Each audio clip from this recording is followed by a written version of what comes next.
So I will try to be quick. My name is Cristina STEFANELLI. I come from Univ, which is a network of South Mediterranean universities. It is based in Rome. So this means that I'm not a professor, and I never work at the university. I work in a network, and the aim of the network is not open education as such. The aim of the network is to foster the cooperation, the academic cooperation among the Mediterranean region, among the Mediterranean countries. So we get engaged in open education with this OpenMed project, which is all about raising awareness on OER and fostering open education adoption in the South Mediterranean countries, because we see it as a way to foster the cooperation and to foster the collaboration in our region. So I start with two definitions. We are, well, you may have realized that we are all talking about definition as the first thing first. This is a clear evidence that there is no single definition of open educational resources and open education. I just want to put the definition of open educational resources by the European Commission. The European Commission defines open educational resources as learning resources that are usable, adaptable to specific learning needs, and shareable freely. So even if the definition by UNESCO, of course, is the most important one, and we all take the definition by UNESCO as, well, the current definition, I like to use the definition by the European Commission as well, because it's more focused on resources which can be used by others, which can be adaptable to learning needs, which is a very important thing when we talk about open education, because if anyone uses what you put online for free, probably there is no impact behind, probably there is no meaning behind. So why OER? So why we should do this? We have been talking already about many benefits. The freedom of the resources, which enhance the flexibility of the resources. It could be easy that if you get into OER, you can have more transdisciplinary and cross-disciplinary initiatives and activities. OER gives opportunity for learning, for applying knowledge in wider context. It supports self-directed learning and peer-to-peer informal learning. One other thing that is of some interest is the open peer review process. So if you produce something and you put it online as an OER, your materials could be reviewed by peers. You could get feedback from your students or from other users, and this is supposed to increase the quality of your work. Well, OER enhance the diverse and diversify the curriculum, and of course it increases the sharing of ideas and support widening participation for students. So getting engaged in OER can facilitate the integration of students who could be marginalized from the higher education system. OER can support their participation in higher education. Yes, but of course, we are all talking about the benefits of OER, but not everything is nice and good and pink and sweet.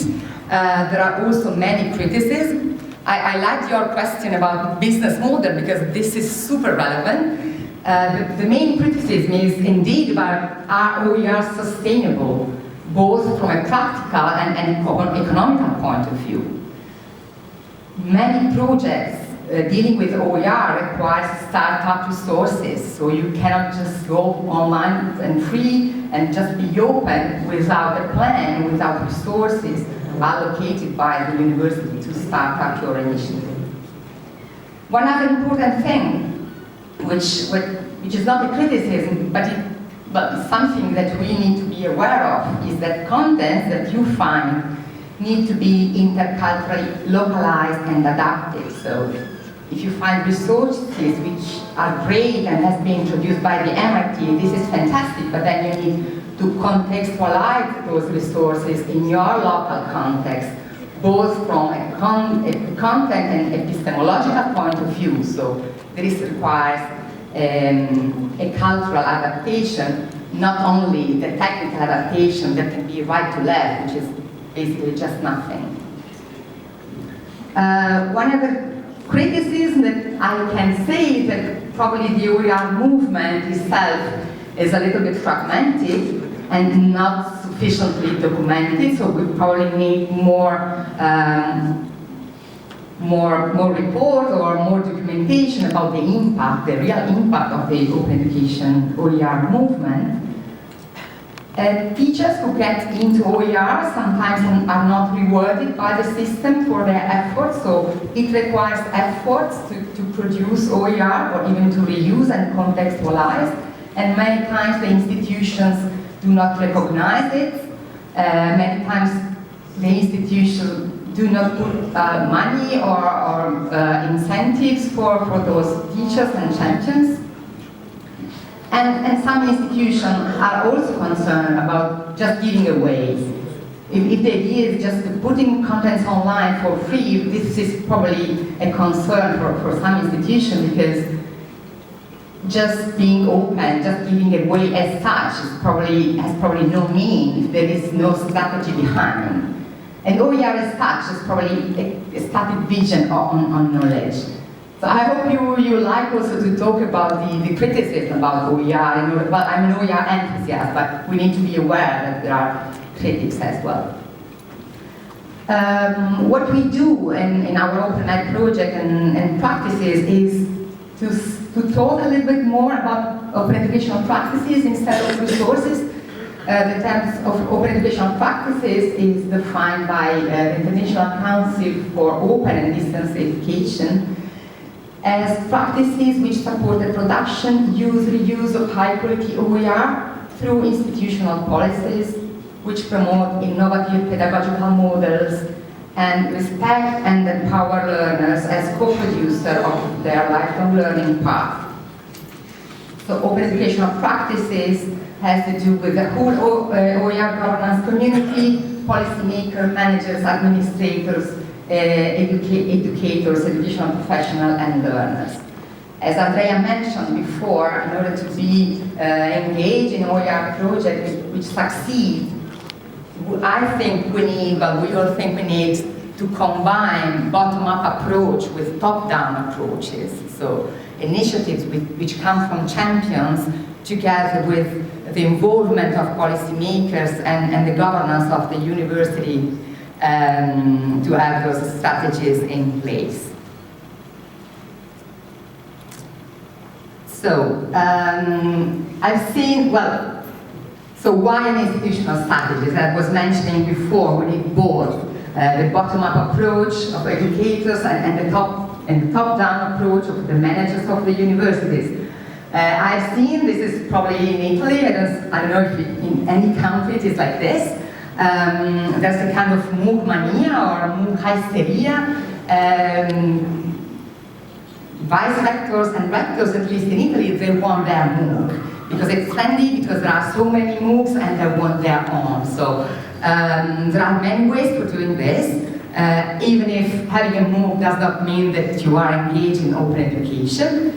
The easy and expensive way out is to go on Coursera, pay a lot of money and have your MOOC there, using edX or similar things. Just bring what you have and open it online. Probably joining or building a national MOOC platform could be a good idea. This is what we have done in Italy with a new federated platform, one of many. You can do it yourself, but probably the best thing to do is just sit and wait and start thinking to your own strategy, which is relevant for your community. This is us, the team of the OpenEd project. We were in Coventry University with Sana in May last year, working on this European funded project.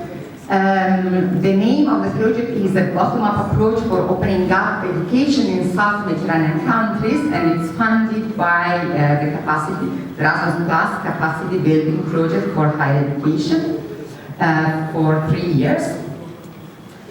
The overall objective that we have, which is the aim of our project, is to widen participation and adoption of OERs and open educational practices in the other Mediterranean countries. And this is our road ahead. So this is we want to try to reach our high-level objective. We have done a review of good practices, so we have analyzed cases of open educational resources which are relevant for the South Mediterranean countries. And we have just published a compendium where Sana kindly contributed a chapter. And there are copies of executive summary here that you can take. The full publication is available on our project website. And this analysis has been done, well, it has been led by the Coventry University, but we have all participated to analyze 11, I think, relevant cases.